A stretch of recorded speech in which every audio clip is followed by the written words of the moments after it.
আল্লাহ আমাদেরকে দুইটা কাজ দিয়ে দুনিয়ায় পাঠাইছেন। কয়টা কাজ বলেন জোরে? এই দুইটা কাজ কয়টা বলেন? দুইটা। একটাকে বলে ইবাদত, একটাকে কি বলে? আরেকটাকে বলে খেলাফত, আরেকটাকে কি বলে? ইবাদতের জন্য আল্লাহ আমাদেরকে বানাইছেন। কোরআন মাজিদে আল্লাহ বলেন, ওয়ামা খালাকতুল জিন্না ওয়াল ইনসা ইল্লা লিয়াবুদুন। আমি ইবাদতের জন্য জিন এবং ইনসানকে বানাইছি। এই ইবাদতেরই একটা শব্দ হলো আবদুন। উলামায়ে কেরাম বুঝে এটাকে মাদ্দা বলে, একই শব্দ। আবদুন ইবাদাতুন, আবদুনের কাজ হলো ইবাদত। আবদুন মানে গোলাম, গোলামের কাজকে বলে গোলামি। আবদুন মানে গোলাম, ইবাদাতুন মানে গোলামি। আল্লাহ আমাদেরকে দুনিয়ায় আব্দ বানায় পাঠাইছেন, জিনদেরকে আব্দ বানায় পাঠাইছেন, এই জন্য আমাদের কাজ হলো ইবাদত। আল্লাহ আবার আমাদেরকে দুনিয়ায় আরেকটা কাজের জন্য পাঠাইছেন।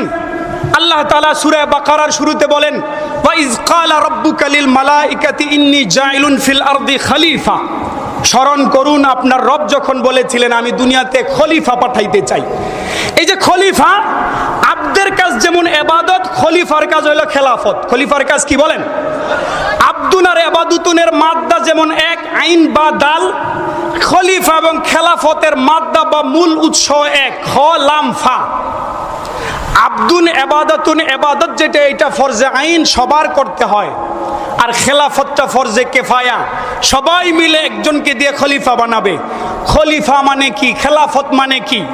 খলিফা এবং খেলাফত মানে হইল আমাদের যে এই যে 3 হাতের একটা বডি আছে, আল্লাহ তাআলা আমাদের এই বডি দিয়ে পালন করার বিভিন্ন বিধিবিধান দিয়েছেন, আমাদের বডির সাথে সম্পর্কিত।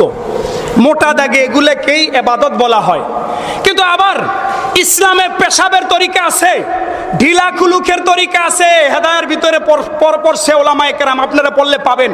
শীতকালে ঢিলা কুলুক কেমনে ব্যবহার করবে, গ্রীষ্মকালে কেমনে ব্যবহার করবে। বলেন, যে ইসলামের মধ্যে ঢিলা কুলুক শীতকালে আর গ্রীষ্মকালে কেমনে ব্যবহার করবে এটা আছে, আপনাদের কি ধারণা? ওই ইসলামে রাষ্ট্র চালানোর নিয়ম নাই, কথা কয় না। যে ইসলামে পেশাবের তরিকা আছে, ওই ইসলামে দণ্ডবিধি নাই, কথা কয় না। যে ইসলামে পায়খানার তরিকা আছে, ওই ইসলামে অর্থনীতির নিয়ম নাই, ওই ইসলামে শিক্ষানীতির নিয়ম নাই, ওই অঞ্চলে সমাজ চালানোর নিয়ম নাই, ওই ইসলামে ইউনিয়ন চালানোর নিয়ম নাই, ওই অঞ্চলে আন্তর্জাতিক সম্পর্ক কি হবে এটার নিয়ম নাই। দুঃখজনক ব্যাপার হইল আমরা এখন মনে করি আল্লাহর কাজ মানে হইল শুধু এই 5 ওয়াক্ত নামাজ রোজা এগুলা, আর দেশ চলবে তো খ্রিস্টানদের নিয়মে। 1860 সনে পেনাল কোড 1816 যেটা বানানো হয়েছে, অত্যন্ত লজ্জার সাথে বলছি, যে সমস্ত খ্রিস্টানরা ভিনদেশী হইয়া এই দেশের মানুষগুলাকে 190 বছর শাসন করেছে, শোষণ করেছে, ধর্ষণ করেছে, হত্যা করেছে, জুলুম করেছে, ওদেরকে ঝেঁটিয়ে আমরা বিদায় করতে পেরেছি। কিন্তু এখনো পর্যন্ত এদের রাষ্ট্রনীতি, এদের বিচার ব্যবস্থা, এদের শিক্ষা ব্যবস্থায় দেশ চলছে। বলেন, এর চাইতে লজ্জার কি হইতে পারে? পাকিস্তান 23 বছর জুলুম করার কারণে এদের নাম মুখে নিতে আমরা তৈয়ার না। তাহলে যারা 190 বছর শোষণ করলো, এদের আইনে দেশ চলে কেন? এটা আমরা যে গোলামের বাচ্চা গোলাম, এটার প্রমাণ। তো খেলাফত মানে হইল শুধু দেহ ইসলাম মোতাবেক চালাইবে একটুক না, তোমার সমাজ ইসলাম মোতাবেক চলতে হবে, তোমার ইউনিয়ন চলতে হবে, তোমার রাষ্ট্র চলতে হবে।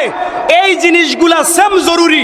একটা মানুষ নামাজ অস্বীকার করলে যেইভাবে মুসলমান থাকে না, একটা মানুষ রাষ্ট্রের সংবিধান আল্লাহ যেটা দিচ্ছেন এটা অস্বীকার করলেও মুসলমান থাকে না।